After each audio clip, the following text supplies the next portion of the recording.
Okay, hello. Welcome everyone to the inaugural Ebert Center for Film Studies event, the to-be annual Ebert Lecture. I'm Julie Turnock, and I'm the director of the Ebert Center for Film Studies. Although I never met Roger Ebert in person, at the movies on TV, which I watched every week religiously, was my first exposure to film criticism as a kid, and I certainly didn't know how spoiled I was to have those two critics as early film teachers. Siskel and Ebert frequently reviewed films that never would come to my local hometown Elkhart, Indiana theater. But I made lists of films that I heard about there, and I did indeed take them to the video store or to the public library. So I'm honored to be the first director of the Ebert Center for Film Studies. And so the order of events for this evening are going to be, we'll have a welcome from the Dean of the College of Media, Tracy Sulkin. That will be followed by remarks from Chaz Ebert. After that, we'll have a brief video of support from famed film director Martin Scorsese. And then we'll have our Ebert Lecture speaker, Professor Mark Williams of Dartmouth College, will speak, followed by a Q&A. After the talk, there will be a reception in the core gallery just outside the auditorium. And at 6:15, we will reconvene here in the night auditorium to enjoy an approximately 45-minute program of films related to Professor Williams' talk. I will be back to give more thanks to people and to have a kind of ceremonial kickoff, we'll say. But to get us started, I'd like to introduce the Dean of the College of Media, Dr. Tracy Sulkin.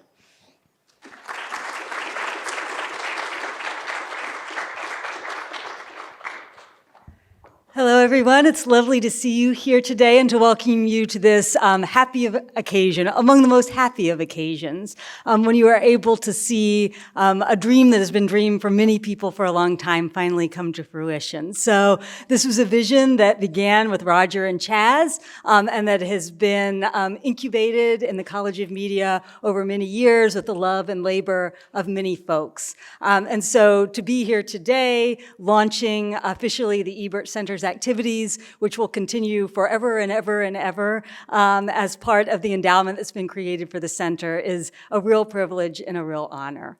So I want to thank everybody who has contributed to getting to this point, right? The work of the faculty and students in the College of Media and our Department of Media and Cinema Studies, Julie Turnock as the inaugural director of the Ebert Center, C.L. Cole, head of the Department of Media and Cinema Studies, Roger and Chaz, of course, as the folks who found this vision and have helped us to get here today. We're also fortunate to have about 100 folks joining us on Zoom, including folks who contributed to the efforts to launch the Ebert Center.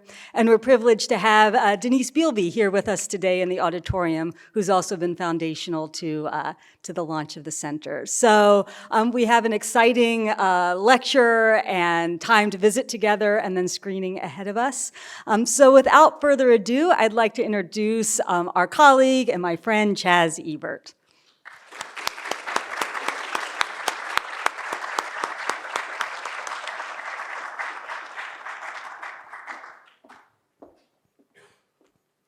Thank you, Dean Sulkin.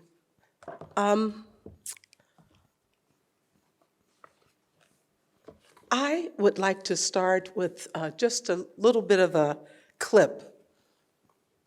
Roger himself. I'd like to cue the clip.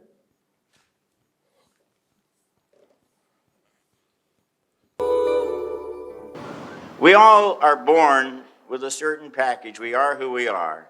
Where we were born, who we were born as, how we were raised. We're kind of stuck inside that person. And the purpose of civilization and growth is to be able to reach out and empathize a little bit with other people. Find out what makes them tick, what they feel about, what they care about. And for me, the movies are like a machine that generates empathy. If it's a great movie, it lets you understand a little bit more about what it's like to be a different gender, a different race, a different age, a different economic class, a different nationality, different profession, different hopes, aspirations, dreams, and fears.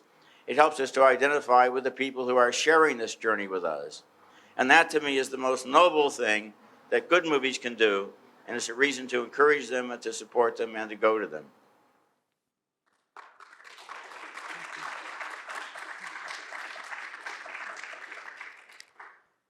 And I'd like to start at that point because Roger really loved movies, as we all know, but what he really loved about them what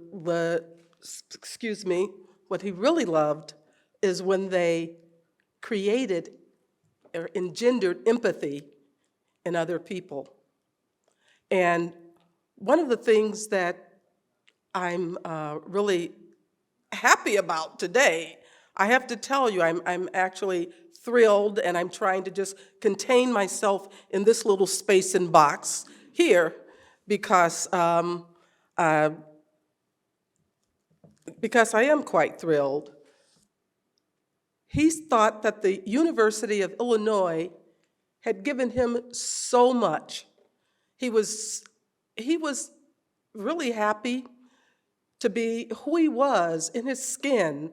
One of the things, he was one of the most comfortable people that I've ever seen in their own skin, and in knowing who he was and where he fit in the world, how he related to other people. And it's just something I would ask him, where did that come from? Is it because you were an only child and so you got all of the attention? He said no, because he always wanted other people to play with, so he had to go out to find his friends. But as I was coming over today and I was reading through some of the things in memory in his book, Life Itself, it just made me more aware, even than I had been even though we had been together, almost 24 years. Just rereading some of his stuff made me really think of why he felt movies was such an empathy machine. His memoir begins, "I was born inside the movie of my life. The visuals were before me, the audio surrounded me, the plot unfolded inevitably, but not necessarily. I don't remember how I got into the movie, but it continues to entertain me. At first, the frames flicker without connection, as they do in Bergman's Persona after the film breaks and begins again. I am flat on my stomach on the front sidewalk, my eyes an inch from a procession of ants. What these are, I do not know. It is the only sidewalk in my life in front of the only house. I have seen grasshoppers and ladybugs. My Uncle Bob extends the business end of a fly swatter toward me, and I grasp it and try to walk toward him. Voices encourage me. Hal Holmes has a red tricycle, and I cry because I want it for my own. My parents curiously set tubes afire and blow smoke from their mouths. I don't want to eat, and my Aunt Martha puts me on her lap and says she'll punch me if I don't open my mouth. Gary Wickoff is sitting next to me in the kitchen. He asks me how old I am today, and I hold up 3 fingers. At Tott's Play School, I try to ride on the back of Mrs. Midrow's dog, and it bites me on the cheek. I am taken to Mercy Hospital to be stitched up. Everyone there is shouting because the Panama Limited went off the rails north of town. People crowd around. Aunt Martha brings in Dr. Collins, her boss, who is a dentist. He tells my mother, Annabelle, it's the same thing to put a few stitches on the outside of a cheek as on the inside. I start crying. Why is the thought of stitches outside my cheek more terrifying than stitches anywhere else? The movie settles down.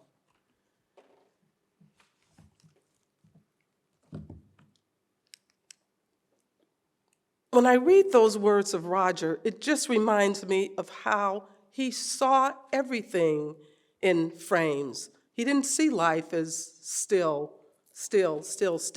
I think he actually saw life in 24 frames per second. And I think he lived it even faster at 48 frames per second.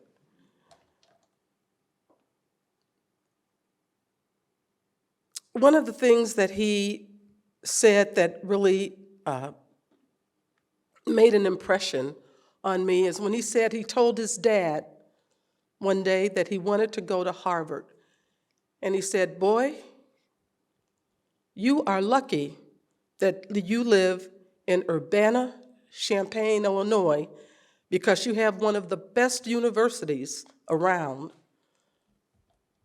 the University of Illinois." And Roger said his dad was an engineer here, and an electrician. And when he would come with his dad while things were being repaired at the university, Roger said he would watch, his dad would take him to the professors and show him. Now, I'm not saying that this was his dad's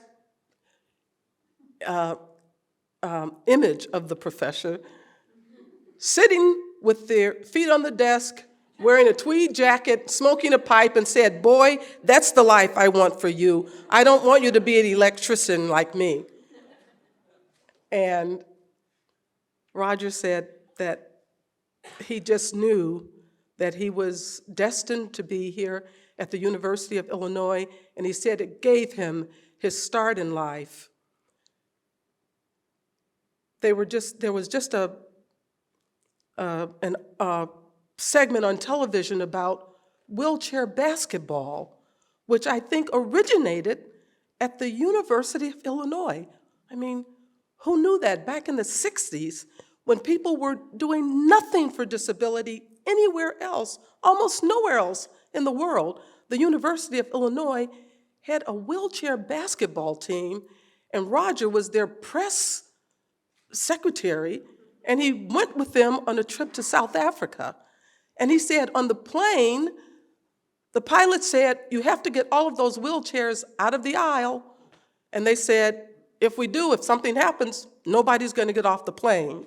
So there were just a lot of different accommodations. I'm just going through different things that he said, that really funny things that are in his book, Life Itself, that I'd like to actually give to someone here today before I leave. Does anybody, I'm just going to ask this really quickly. Does anybody know Roger's favorite movie? No?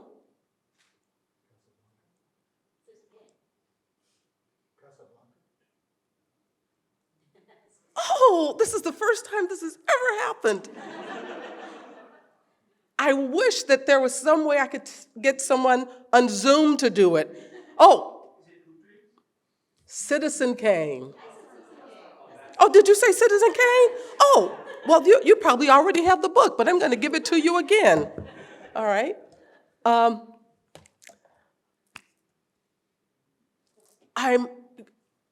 don't want to go on and on.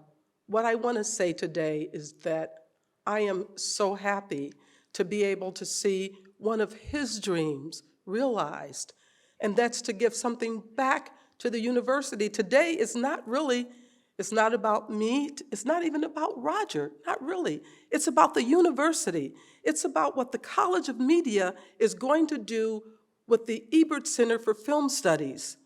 And the illustrious people they're bringing in to speak to you about film and the ecology of film, about the Professor Turnock, who is the head of the program, who is she has her hands full putting together all the programs to make sure that it really is enriching to the university, to the community, to humanity, because it really meant that much to him. So what I'm here today to do is just to say thank you. I thank you, thank you, thank you.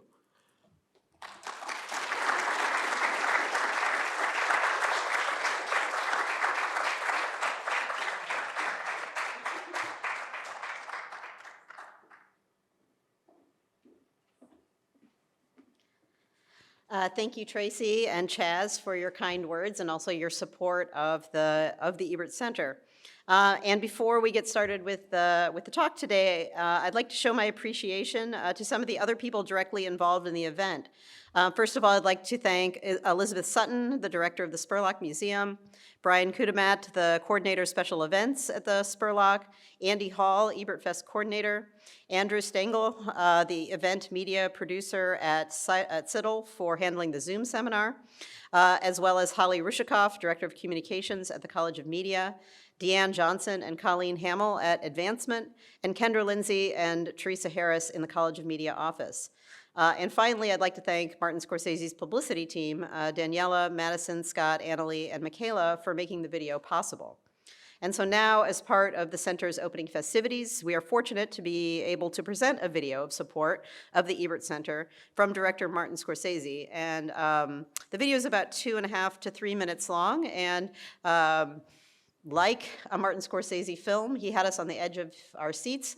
The video came in about maybe about half an hour ago, and so, but it's here, and I saw it, and it's lovely. So, Brian, if we could play the video, that'd be great. Thank you.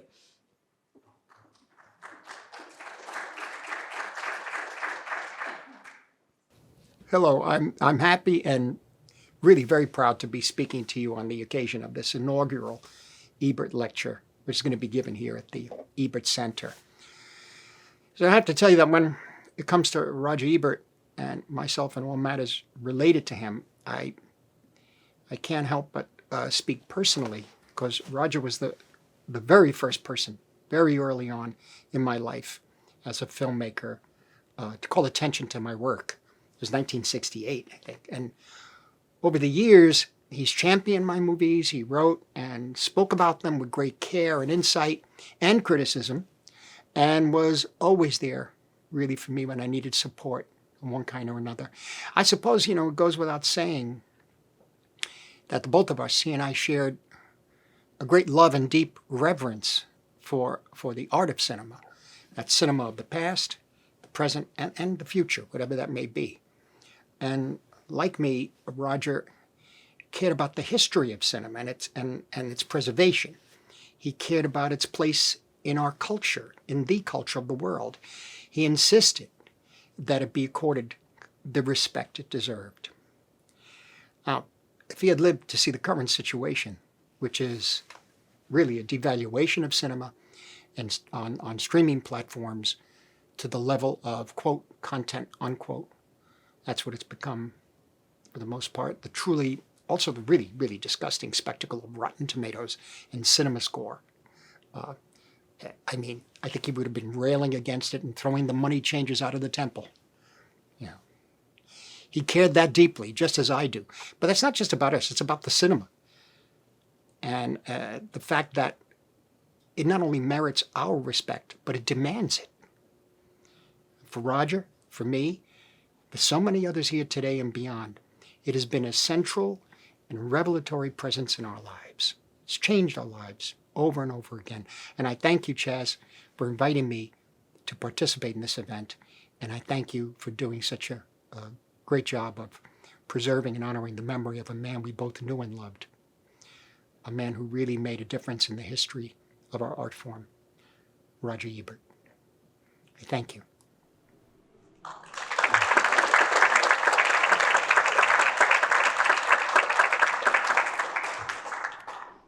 That was worth waiting for. And so now to the lecture. I'd like to introduce Professor Mark Williams, Associate Professor of Film and Media Studies at Dartmouth College and Director of the NEH-supported Digital Humanities Research Initiative, the Media Ecology Project, a digital humanities project which is developing new digital tools to create a virtuous cycle of interdisciplinary scholarship about archival media that adds value back to participating archives, and which he will tell us more about today. So he's published widely on film and media history, and some of those publications include Feminist Media Histories, the Routledge Companion to Media Studies and the Digital Humanities, a companion to the history of American broadcasting, the ArcLight Guidebook to Media History and the Digital Humanities, Convergence Media History, New Media, and Theories of Practices of Digitextuality. He is co-editor and contributor of Rediscovering U.S. News Film, Cinema, Television, and Archive of 2018. And at Dartmouth, he has pioneered the digital humanities in media studies by directing the foundational Digital Humanities Institute Cyberdisciplinarity. He founded an e-journal, the Journal of E-Media Studies, co-edited the book series Interfaces, Studies in Visual Culture, and has received many awards and grants, including several NEH grants with various collaborators. Most recently, his team received NEH advancement grants to develop projects for studies of early cinema and civil rights era news film, and to fund collaborative international research to study the global motion picture legacies of the U.S. Information Society. And so I had the pleasure of meeting Mark about 10 years ago when he came to campus to give a talk about television, specifically, if I remember correctly, the production of Liberace's TV show in the 1950s. Also, Mark did his undergraduate degree here at UIUC, where he majored in English with a concentration in film studies. He also had the opportunity to meet and interview Roger Ebert, which perhaps he will tell you a bit more about himself. His talk today is entitled Re-Enchanting Our Relationship to Film and Media History, a brief study of the Media Ecology Project. Please welcome Professor Mark Williams.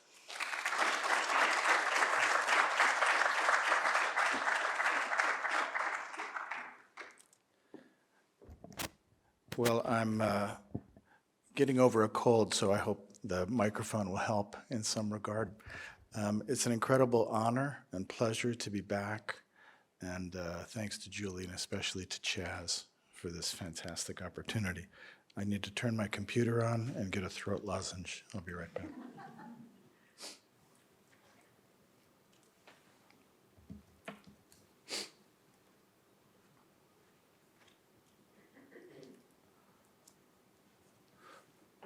All right, we're going to try and dual system this.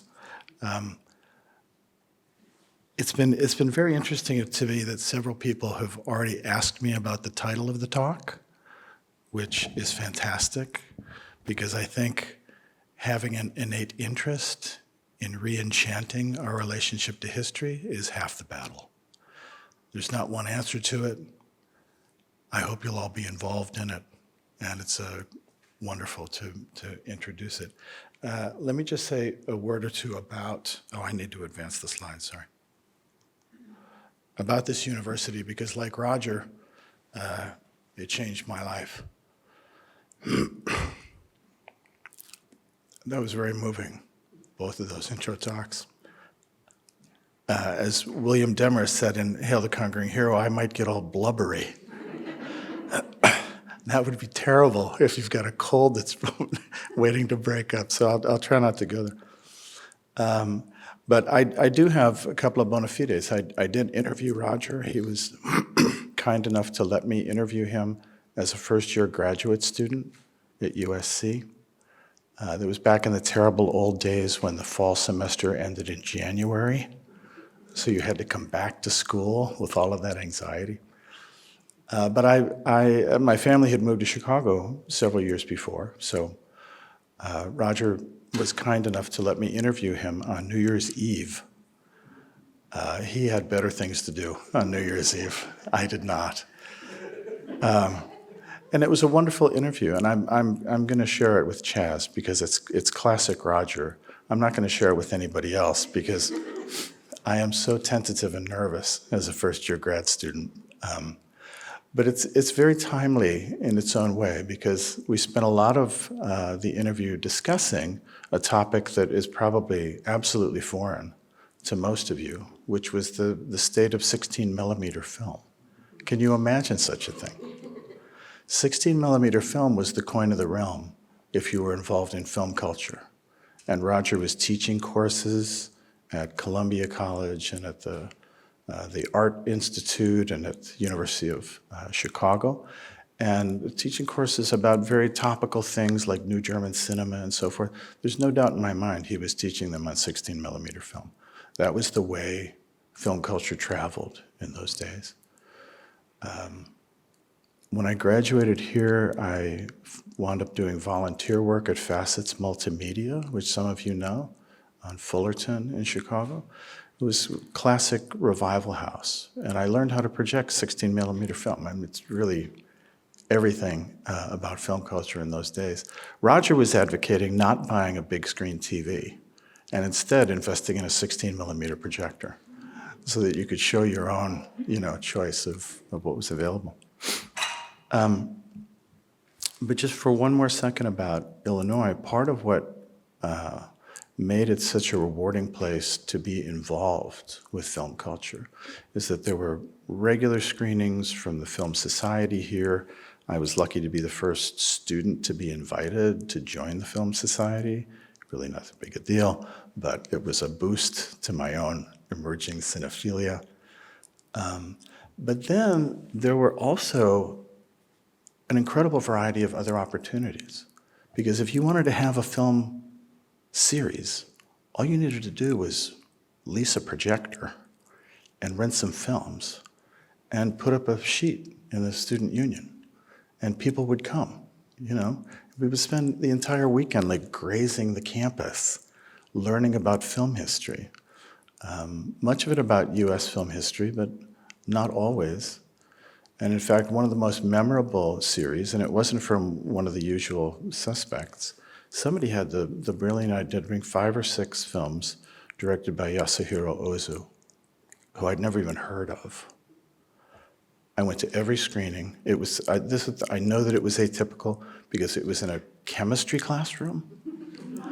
So you were sitting on these little stools with these huge block tables in front of you, and the light level wasn't right.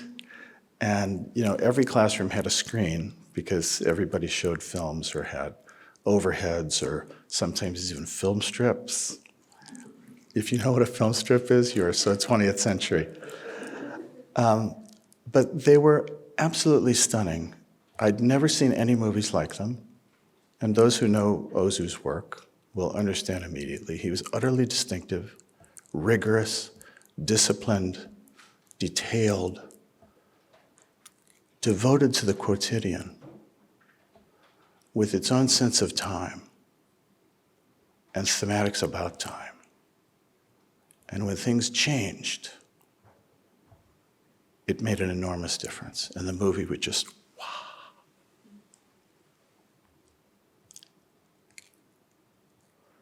That made a deep impression. And when I was a grad student at USC and ran the Film Society, I was able to work with Japan America Society to have a 2-semester retrospective of Ozu. People still remember that retrospective. That's the kind of opening up to the world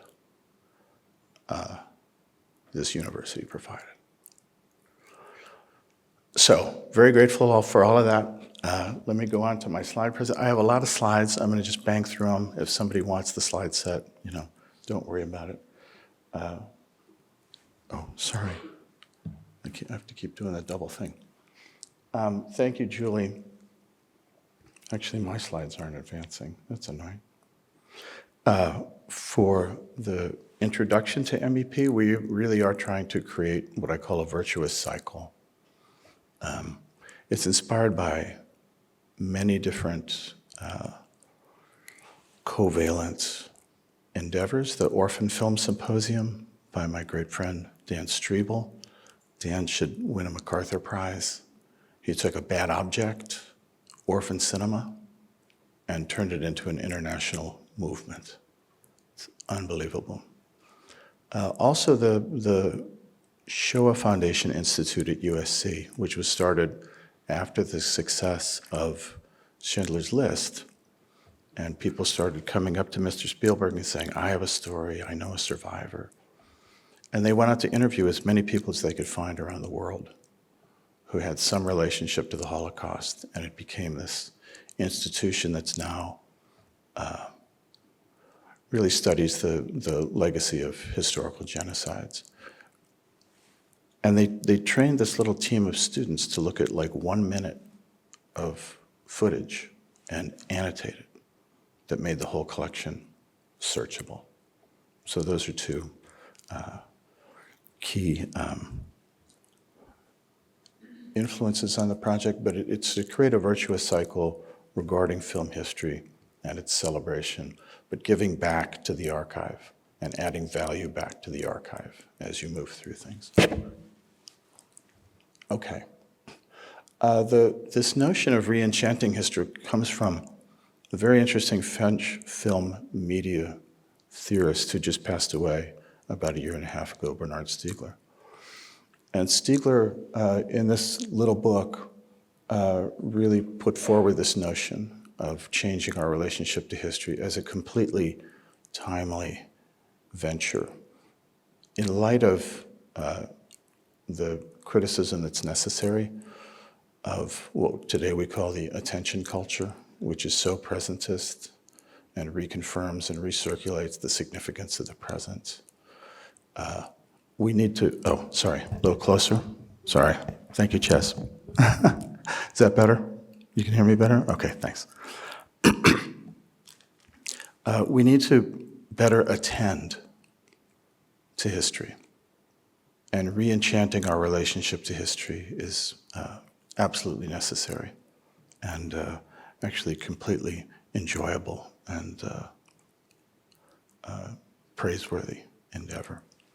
So after working with some artists, Stiegler became additionally committed to trumpeting the significance of archives as places in which memory is not merely personal or interpersonal, but truly generational and long-standing. So that's another key influence on the project. There are a lot of ways to be re-enchanted. I was very moved by this recent review of the Pordenone Film Festival by this fantastic blogger in the UK,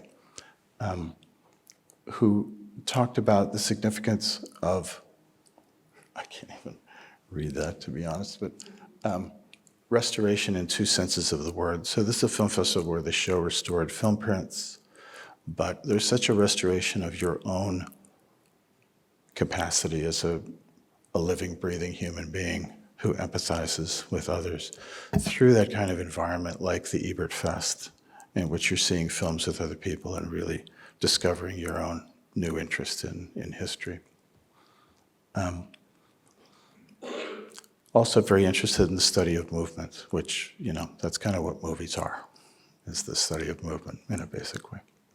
Okay, so if you want to know a lot of details about MEP, we have an essay that appeared a couple of years ago in Digital Humanities Quarterly that I would lead you to.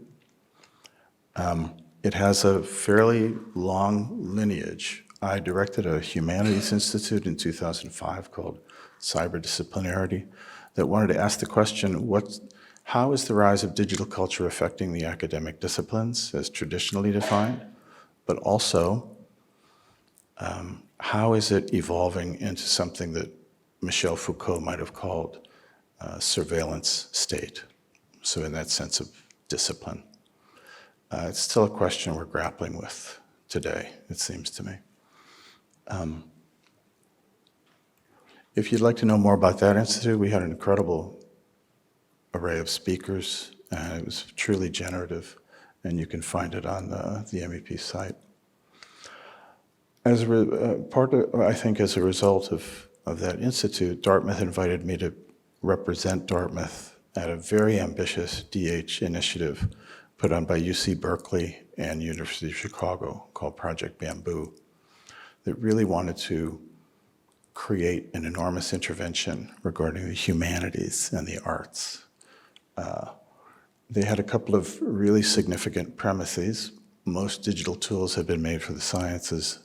There was a crying need in the arts and humanities, but if every institution tried to do everything, we were doomed. We need to work collaboratively, we need to think forward, and we need to fill those gaps. And part of what that means is asking new research questions that people in the sciences, and you know, we love them, but they're never gonna ask our research questions. It's just not their area. We need to come to the table, produce that dialectic of information and inquiry, and move it forward. So, as it happened, not long after attending my first Bamboo meeting, where they said, welcome, you have 7 minutes. What does your field need? And I said, well, we need a lot of things, but I live and work in rural New Hampshire. I want more access to my stuff, you know. So access became a key theme, and literally 2 weeks later, I was invited to participate in my first conference of AMIA, the Association of Moving Image Archivists. And I was there primarily to talk about the e-journal, but I put in my bamboo slides at the end. And sure enough, at the end of the workshop, 4 archivists made a beeline for me. They said, tell me about those last slides. We want to help you with those last slides. So we're very fortunate to have always been working with some of the best archivists in the field to cover a lot of the bases as we made more progress. So in 2013, we got some money to bring people to campus and really think about the Media Ecology Project in a real way. We thought it might be a sack of cats, and it was exactly the opposite. There was great consonance. And they told us pretty much what we should do. We need to build a certain kind of tool, we need to develop a certain kind of annotation system, and we're going to help you. So it was great success. So MEP, in its initial instance, we worked with Columbia University and their Media Thread program, which allowed human living, breathing people to make time-based annotations. Cinema is a time-based medium. If you can define things in a rigorous way, in a uniform way, you can help search and discovery, which automatically adds value back to archives. So we had a relationship with USC and their very dynamic scalar publishing system, and we got some grant money to build a new tool called Onami. This is the little joke about, it's like taxonomy without the tax. I live and work in New Hampshire. You take the tax away, you get a lot of points. Terrible joke, but it helps you to remember what the tool is. And then we hang on to metadata. We don't keep the films. Let the archivists do their job, you know. But we make public the metadata and make it a shared resource. So that's kind of what Onami looks like. It's a tree-structured vocabulary tool. We've been very fortunate to be in a position to develop a transnational dictionary of film terms. Our colleagues at the Taiwan Film Archive were immediately impressed by the project and gave us their one-of-a-kind bilingual dictionary of film terms, Mandarin and English. And we've been expanding that and could certainly use help expanding it further. Our metadata standards are open and still more open. We're not interested in creating something that's privately owned and subscription-based. We want this to facilitate what Roger and Mr. Scorsese were advocating for, public film culture. And we've had great success. So we have even more partners since this flowchart in 2019. Very, very happy about that. We've received a number of marvelous grants. We got a Knight grant so that we could work with our colleague Lorenzo Torresani in computer science to develop some tools to help discover what's hiding in film libraries and archives. We proved that you can create an iterative process, an iterative workflow between what human living, breathing people annotate and what the machines learn how to search for, which is exactly what we need to do. My little insight about computer vision. We know that vision is biological, but we learn how to see. Seeing is cultural. The computers have vision, huzzah. They will see differently than we do. We can learn from that difference. But they critically need to learn how to see. And that's why our research questions matter. And we need to come to the table with them. So we got some NEH money to develop this tool that all the archives asked us to design, semantic annotation tool, which is does some things differently than Media Threads, a little more flexible and durable. And we've had great success with some subsequent grants. So I'll say a little more about these. We got a nice NEH grant about early cinema, which I absolutely love. Julie and I both just got back from the Pordenone Film Festival, which is devoted to archives, curating, and restoring early cinema. These are the contributors to the early cinema compendium that will be coming out. We'll publish early next calendar year. And for those of you in the field, you're going to see some established names and some new superstars, such as Jenny Oyulan Kolaski, who teaches here at the university. Another very significant grant, bringing together collections of civil rights news film. So once upon a time, television was invented. And television was invented in an era in which some regulation made a lot of sense. So for example, to have a television station, you had to promise and demonstrate that you were serving in the public interest. What a concept. Usually that meant doing the news, right? So every television station would send out teams of 16 millimeter sync sound to cover some aspect of the local news. And this coincided with the civil rights movement. So there's an extraordinary residue, an extraordinary tertiary memory, as Stiegler would call it, regarding the civil rights movement that almost nobody knows about. So we were able to get the funds to work with many different archives and consolidate and collaborate on bringing those together. We kind of promised that we would have maybe 400, and then COVID happened, and we just kept working, and we're going to have more than 8,000 in this collection. So this is the SAT tool. This is one of the films that we'll screen tonight. I'm going to emphasize the early cinema stuff in this lecture, and tonight we'll see a lot more of the civil rights footage. You can add annotations. It's very simple code. It's not going to cripple any system. You can suggest tags, and we will suggest tags. Everybody who contributes is identified and gets credit for what they're doing. And all of this is placed into our metadata process. So it's very collaborative, networked research from a lot of different archives across the country. We love working with the big dogs, you know. We work with Library of Congress, we work with the National Archive, we work with UCLA Film and Television Archives.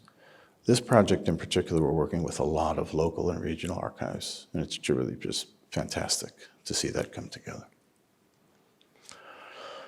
As I mentioned, we've tabulated over 8,000 items that are searchable in relationship to one another. These are the contributors to that study. And again, some fantastic names you probably recognize and some new stars in the making. And we keep reaching out to get more participants. We have an MOU, a Memorandum of Understanding, that's the, acronym speak, with this incredible archive on the West Coast, the Sherman Grinberg Library. It's a private archive. They are in the business of selling and leasing footage. They have not typically worked in a gratis way with higher education. They're working with us. It's the American Pathé collection and the Paramount News collection. I mean, these are truly historical archives that we have access to, and they'll let us cherry pick what we want them to newly digitize. It's this is the other side of MEP, is allowing the scholarly world to advise the archival world in terms of what to prioritize and what to digitize next, and it's a savings for them, right? They're actually their materials are gonna be used by working with us. Very excited. This took a long time because it almost happened right before COVID happened, and then COVID happened. COVID was centered in China. But we have a MOU with Shanghai University that we're developing right now. We have our first exchange student from Shanghai University, and she's brought hundreds of DVDs with her. It's just absolutely marvelous opportunity. This is the kind of outward vision that we want to propel. Internally at Dartmouth, as a result of some of these MOUs, I have a brilliant colleague in African American Studies, I.O. Coley, and we proposed a course together that would start to interrogate archival content regarding what she calls the idea of Africa, because Africa has always been defined from elsewhere, right? So getting much deeper into studies of colonialism and post-colonialism through the archive. And that has been additionally propelled in relationship to the new NEH grant that we're starting literally next week in November regarding the USIA, and the incredible insight of some of our scholars who are participating, including my colleague Abubakar Sanogo, who's just whip-smart expert about the history of Africa, the history of images. He's an absolute superstar in terms of media history and theory, and it's such a delight to work with such incredible colleagues. So if you want to see that kind of work that's collaborative and generative and really treading new ground, there's a video up of our co-presentation at this year's Orphan Symposium, and I have some smart things to say, and then Abubakar takes over, and it's astonishing. So our new grant comes after years of development. I had a couple of brilliant PhD students approach me with this idea. I love working with fugitive archives, even beyond orphan films, fugitive archives.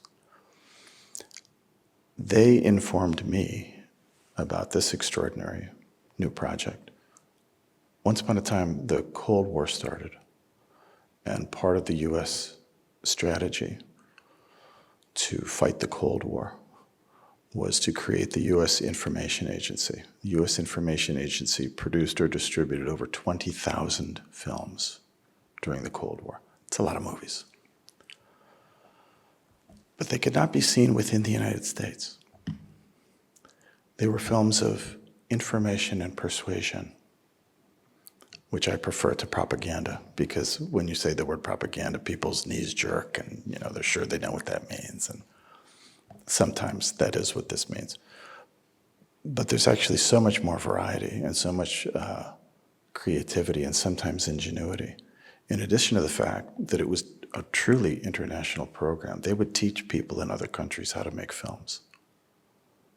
And when you teach somebody how to make a film, you can no longer tell them what film to make. So that's just an unbelievable long tail to the USIA that almost nobody has been in a position to ask.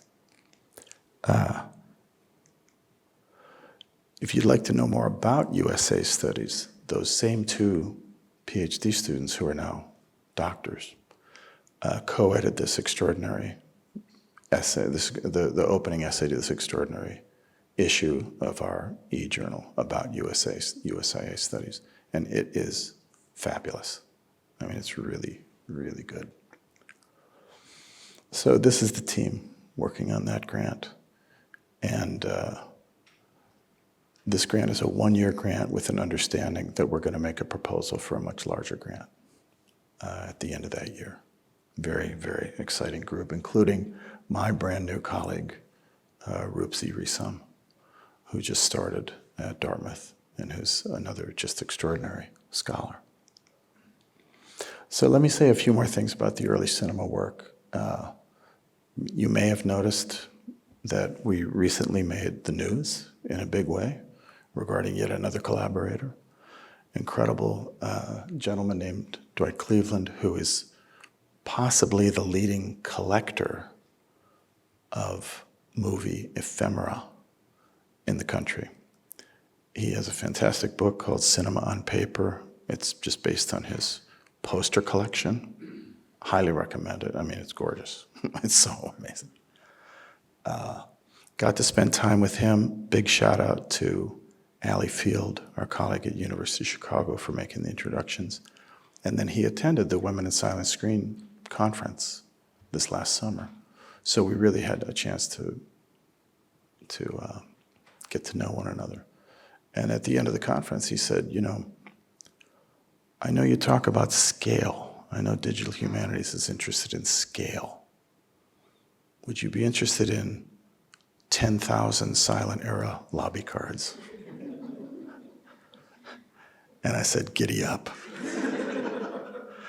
So we're in the process of digitizing those. We're going to get 3,500 more from the Oklahoma Museum of Western Art that Dwight had previously donated to them.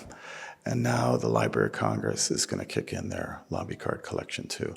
So this is just, you know, one more example of impossibly rare motion picture history that we're going to make accessible and open to digital tools and new forms of analysis and memory. That story in the AP got picked up by the Smithsonian Magazine. That's a win, believe you me. So we're very proud of that. So I can't really see what our goals are, but I'm gonna, right, we're definitely a sustainability project regarding media history as public memory. I mean, I think these are just irrefutable principles. Develop network scholarship, make things available online, promote this dynamic ecology of historical media. It's dying on the vine, right? And archivists are treading water, trying to be responsible to their job. They need us. They need us to change our perception of archives. We need to have that encounter with archives as a kind of an ethical two-way stream. We give back to the archives.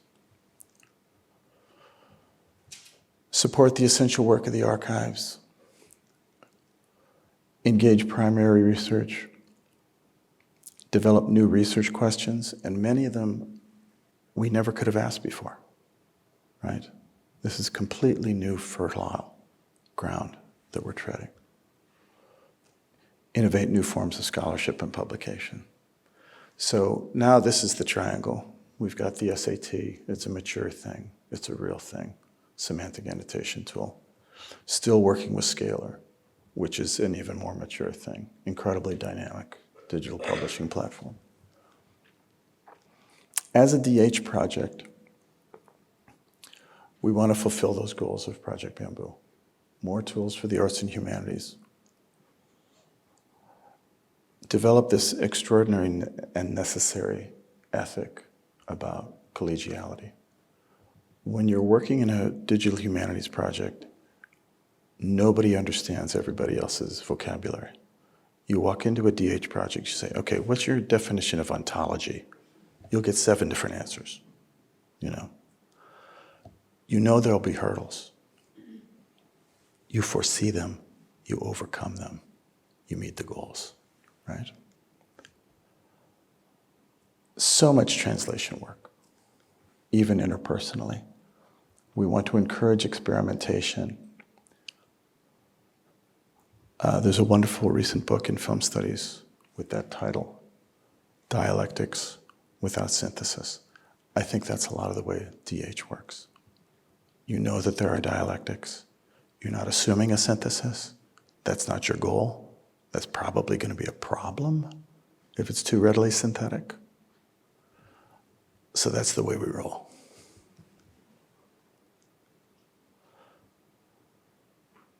Critical annotations. And here's where Stiegler comes back, right? Developing the pedagogy of producing annotations.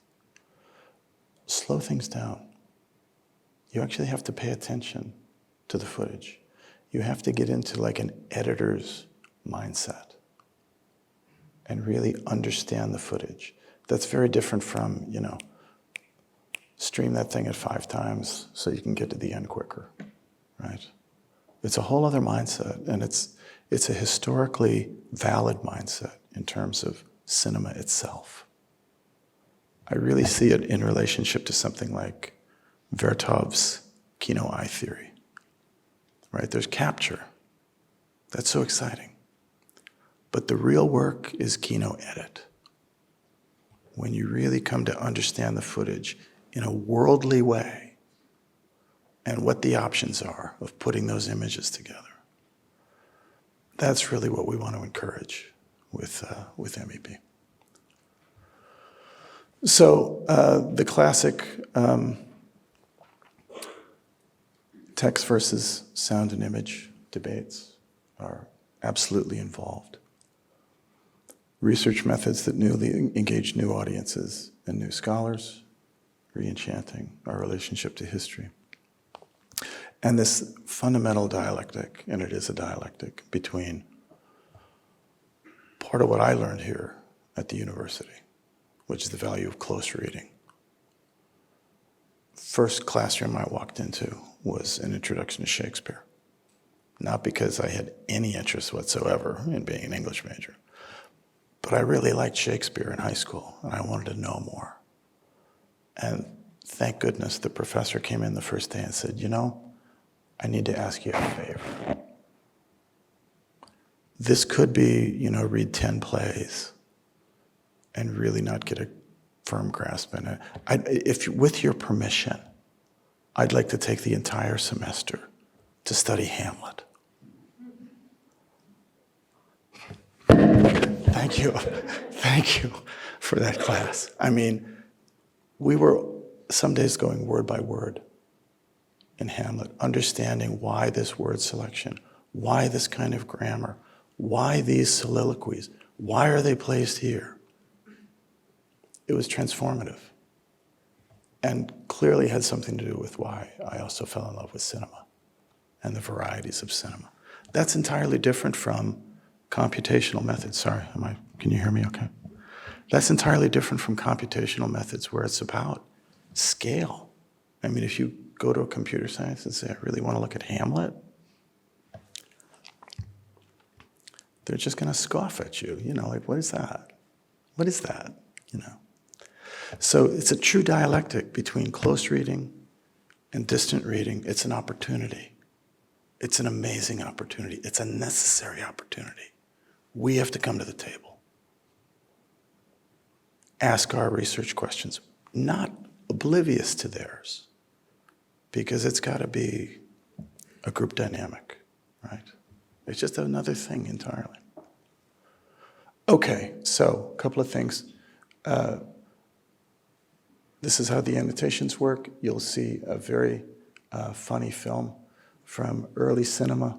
I showed this at the Women in Silent Screen Festival, and these wonderful colleagues who are developing a whole study of what they call nasty women in the early cinema. They looked at this and said, oh my God, how did we not know this film? This is our canon,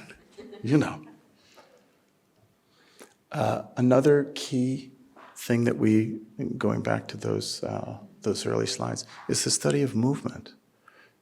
This is what Jenny has been so absolutely critically important to developing. Back when movies began, the traditions of acting were oftentimes very, very carefully defined and described. There were methods of acting on the stage so that everybody would understand how you were expressing to the back row of the theater.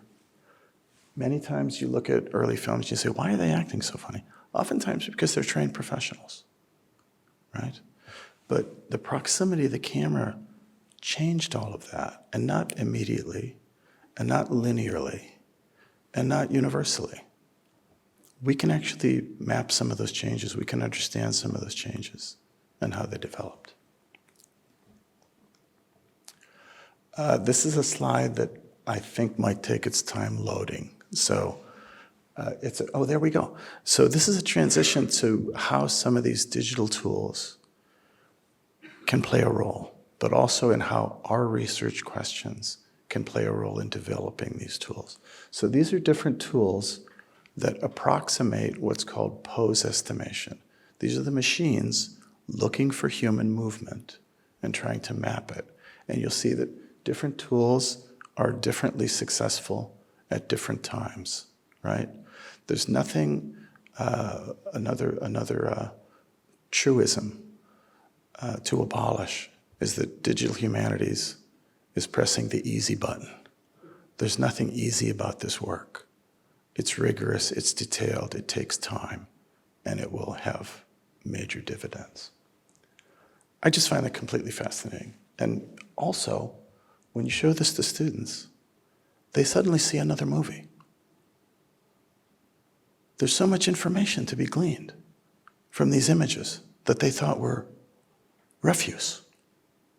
You know? This is part of the re-enchantment as well. Completely valid. This is a different way to use digital tools, where the machines are trying to approximate camera distance from the actors. And they're presenting this, almost kind of game-like scenario, right, with the depth of field, and it's annotating the depths, or trying to annotate. This is a whole other world of data that we can apply to the history of cinema, starting with early cinema. Data is oftentimes very beautiful when you display it, and Scalar is really adept at that kind of visualization of data. This might be a slide that it's a different take on the tool, but you see how it relates to these issues of historiography and even literally to Vertov's Kino eye theory. It's really what we're going for. This is a selection of the different data sets we're bringing together for the early cinema compendium. It's really, I'm so proud of it. It's an amazing variety of data sets, including some books that are hard to find, like Charlie Musser's book about the early Edison films. We've got Tom Gunning's original notes when he rediscovered the paper prints at the Library of Congress. I mean, there's some old school scholarship in here, but a lot of new school digital stuff. And there's even more. This doesn't even include that lobby cart set, It's going to be extraordinary. And searchable. So all of these different resources will be searchable in relationship to one another by putting them in a program called Airtable.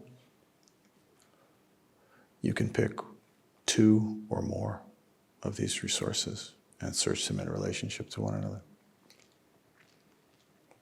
Which leads us to some of our collaborative goals.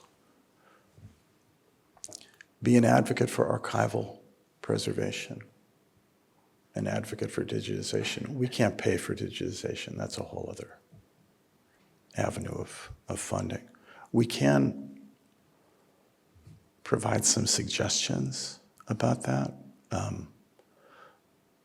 Oftentimes there's an important proviso that if, say, the federal government or somebody is going to pay for digitization, the materials must be absolutely publicly available. Worthwhile goal most of the time. It actually shuts the door on many of the most needy communities, like Native American communities, for whom these documents are sacred. There's not a chance they want to make them publicly available. They're absolutely in desperate need of digitizing. So sometimes you can't, assume that one size fits all. Work to develop scholarly secure tier of access. A university like this, let's talk. You're a major player. Can I just say one more thing about the library? I forgot to mention this. My favorite job, I didn't come from a wealthy family. I always had to have a part-time job. My favorite job was working for Interlibrary Loan. This is the fourth largest library in the entire country.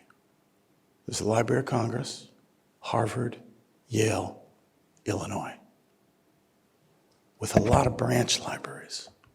So my job was to go in the morning, collect all these different requests, take a little metal cart and figure out what was the smartest way to be efficient and learn every one of those libraries and their arcane architecture and where things were stuffed and where they were buried, and collect them and bring them back. And I have to tell you, I know this kind of sound silly. I fell in love with how much there is to know. Deep impression.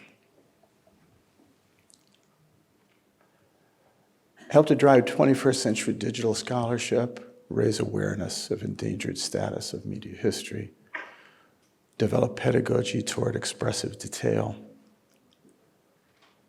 also novel approaches to fugitive historiography.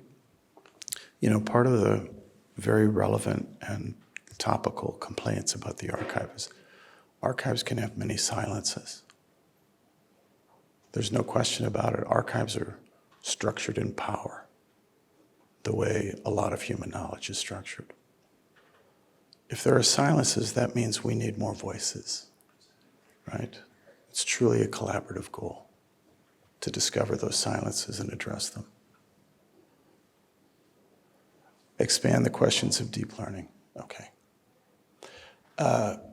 Here's an example of one of my heroes in the field. This is an independently funded project called the Film Preservation Society by Tracy Gozel in Los Angeles. They are using AI tools to restore, I mean, it's beyond restore. We got to come up with a new verb, I think. These early Griffith films during the biograph period. They look as good or better than 35 nitrate prints did. I mean, it's absolutely amazing. And that means that digital tools made for these kinds of devices can work on them, right? Most digital tools are made for full color, high definition, noise-free videos. To work on archival stuff, it's another territory, you know? Amazing. And we'll see an example of part of one of these films tonight. We're working with people who are working with Tracy's work to create augmented reality and virtual reality environments. An entirely other way to re-enchant our relationship to history.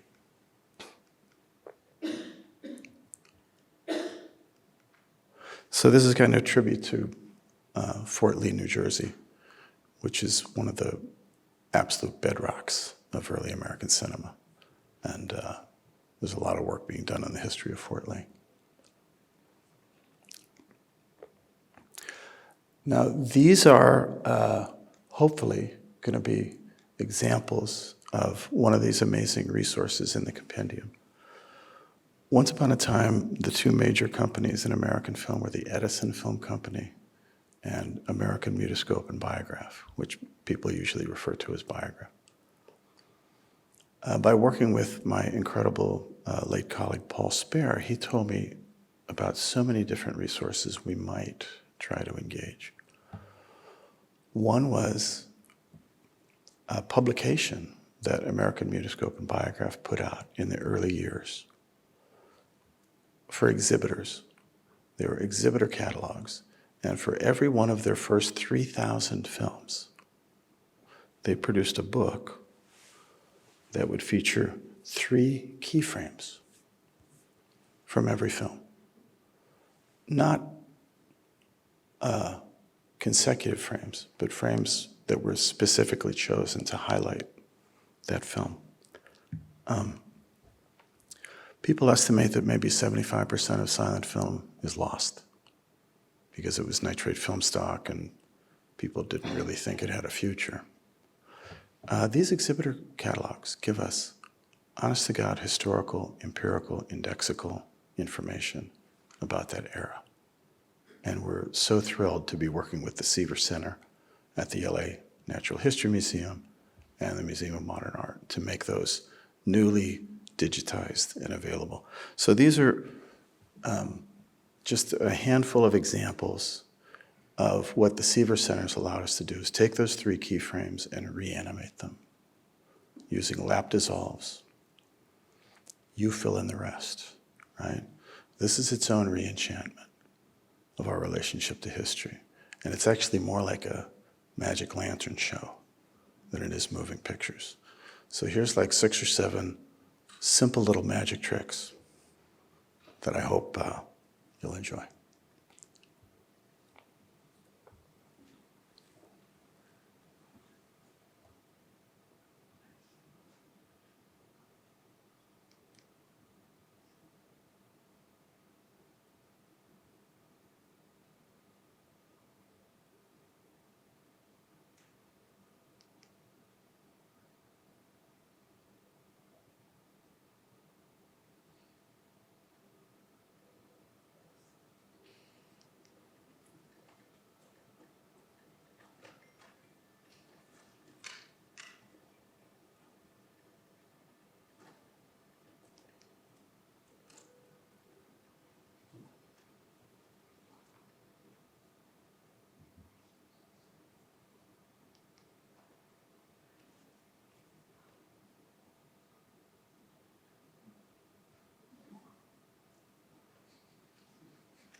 Okay, thank you again to our hosts and to all of you for your attention. I don't know if we have time for Q&A. Okay, great. So thank you again, and I'm happy to entertain your questions.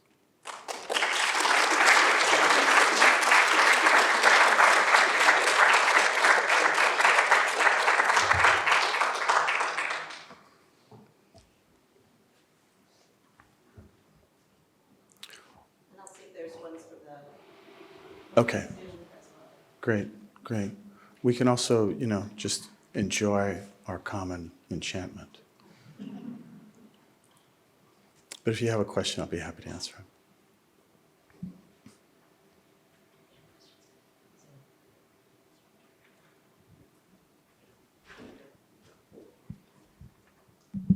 Hi, thank you for your presentation. It was really inspiring. So I'm currently an undergrad here at UIUC, majoring in computer science, and I'm minoring in critical film production. I am just very curious, what are some of the directions that you would think are the most critical for people in computer science that can develop to help in film studies? And because I'm personally very interested in those directions. Well, thank you for that question. And the fact that you're asking that question, again, is like half the battle. So that's wonderful. I think, my experience here was not an easy one. I had to come around to hearing the little bell that told me there was nothing uninteresting to me about moving images. Listen for that little bell. Sometimes these are films that are greatly inspiring to avant-garde filmmakers. Sometimes these are films that are greatly inspiring to contemporary filmmakers with their own vision, I'm wearing a little Edward Muybridge tie. That's partially in tribute to Jordan Peele and Nope, right? This is somebody who understands he's part of a legacy of moving images and part of a legacy of inquiry and pushback, right? So I don't know if you saw that film, but it literally starts with a Muybridge film of an African-American person on a horse. And he's saying, who's the jockey? Why don't I know? Right? There's so many questions to be asked, to be plumbed, and to be addressed with new voices, you know? I'm probably not answering your question in the way you specified, but I'm just so excited that you're asking it. And I think not all filmmakers look to the archive for inspiration. I think more people should. There's another terrific film that I don't think's been released yet that we saw in the Telluride Festival called Wonder. Very challenging film. But the key to the film, at some level, is that this person gives this challenged young woman a thaumatrope. And do you know what a thaumatrope is? It's like if you put a card on a string, and on one side you have a bird, and on the other side you have a cage, and you spin that, it looks like the bird's in the cage. But if you stop that, the bird's no longer in the cage. And the little girl who suffered a great deal of trauma is playing with the thaumatrope and saying, inside, outside, inside, outside. And see the film. But it's literally this very, very specific insertion of early cinema that in many ways turns the film around. Yeah. Thank you. Please, Derek. Yes, I would love to hear more about the challenges, either the media. Thank you. I just wanted to know more about challenges either the Media Ecology Project or its partners have faced with regard to copyright and the extent to which that is something that has to be dealt with on an individual basis, or do you have a set of common strategies for dealing with copyrighted material and making it part of the No, it's a system? great question, and clearly we can't work on every film ever made, you know. So we tend to work on materials that are in the public domain or otherwise are made available to us. We can do a little bit of an accordion move, where if it's something that is necessarily restricted, we say, well, our little research community is this big, and those are the only people who are going to see it, and we're going to produce new research that'll change things for a lot of people. And you know, most copyright holders are perfectly fine with that. But you know, there's a lot of cool stuff in the available publicly. But it's also a question we need to be upfront about and support advocates for maintaining the capacity for people like us who work in film and media history to have the right to break digital copyright in order to teach our classes and do our research. And that's, you know, that's currently what we can do, but who can say, right? What might come in the future. So we need to be aware of that and advocates to make that stay the same, for sure. Yeah, thanks. Please.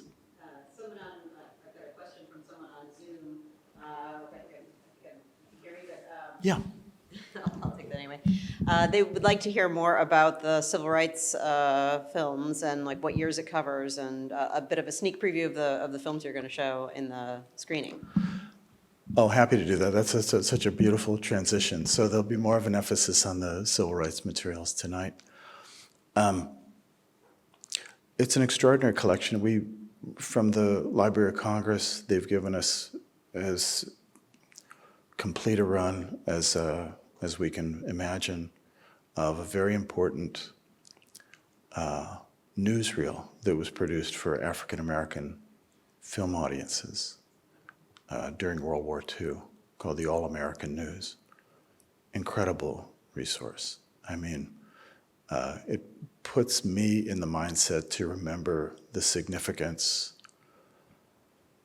of one of the films that Capra helps to produce for the Why We Fight series. It was an amazing, amazing film called The Negro Soldier that was produced by the federal government essentially to explain to African American troops why they were fighting World War II, and goes to great lengths to plumb the depths of the archives in Washington, D.C., and demonstrate how purposeful and necessary was the efforts of African Americans from the Revolutionary War forward.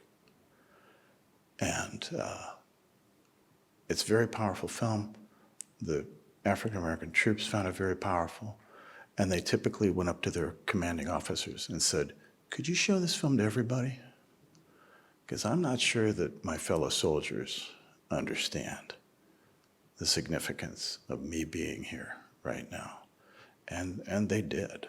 And it's an amazing historical document, you know. A lot of the other materials really emphasize late 50s to, say, the early 70s. And they're from South Carolina, from Georgia, from Arkansas, from Mississippi, from San Francisco, from Los Angeles, you know. It's extraordinary, the breadth of these materials. And I'm just so proud of that project.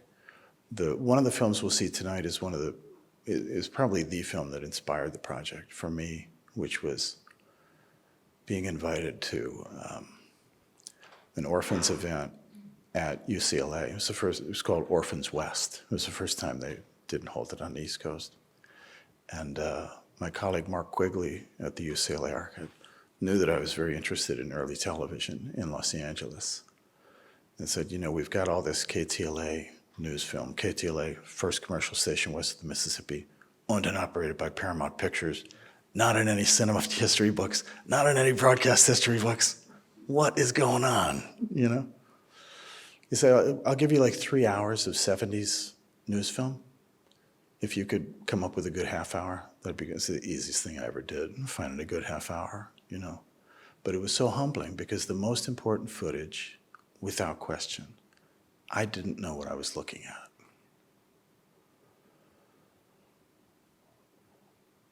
And it was footage of this absolutely amazing public demonstration held at Parker Center, where the chief of police works, by school buses full of African American women dressed in mourning clothes with a papier-mâché tombstone in the middle of Parker Center. It's sound footage. You can hear a pin drop because it's a silent protest. And they're like hushing one another. It's this amazing public demonstration, participatory demonstration of the question, can we speak back to power? Absolutely riveting. That's what's in these archives, right? History we never would have known existed by and large. So we'll see that footage, and I'll say a few more remarks about that clip.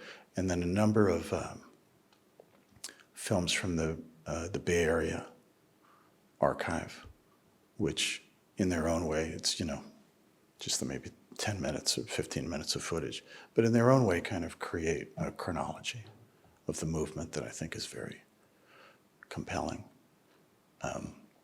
Yeah, it's extraordinary stuff. One more question? Don't be shy. Please, we got a question over here.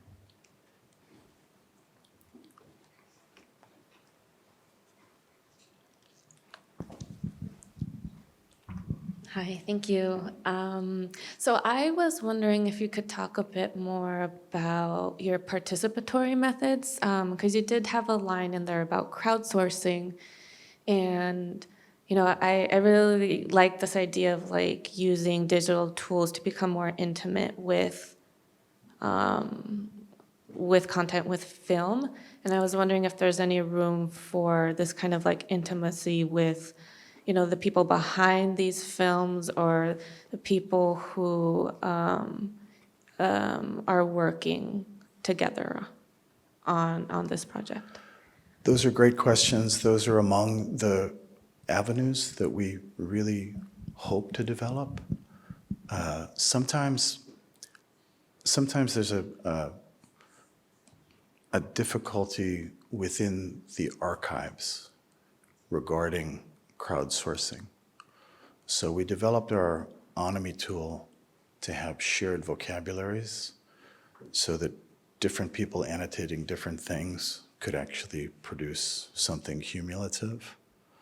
Crowdsourcing is often its own experiment in what might be called folksonomy, where people are coming up with their own terms, and there's something really exciting about that. But it is a little bit of its own kind of dialectic.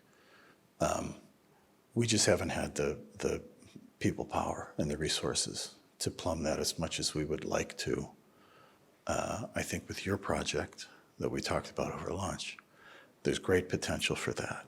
And again, with major research universities getting involved, we could really deal with that, because you see how that's directly related to the question of whether there are silences in the archive, right? We need voices from below, if you will, and a lot of voices from below. So that's a fantastic question, and one of the major research imperatives we haven't been in a position to sufficiently address. Yeah. Okay.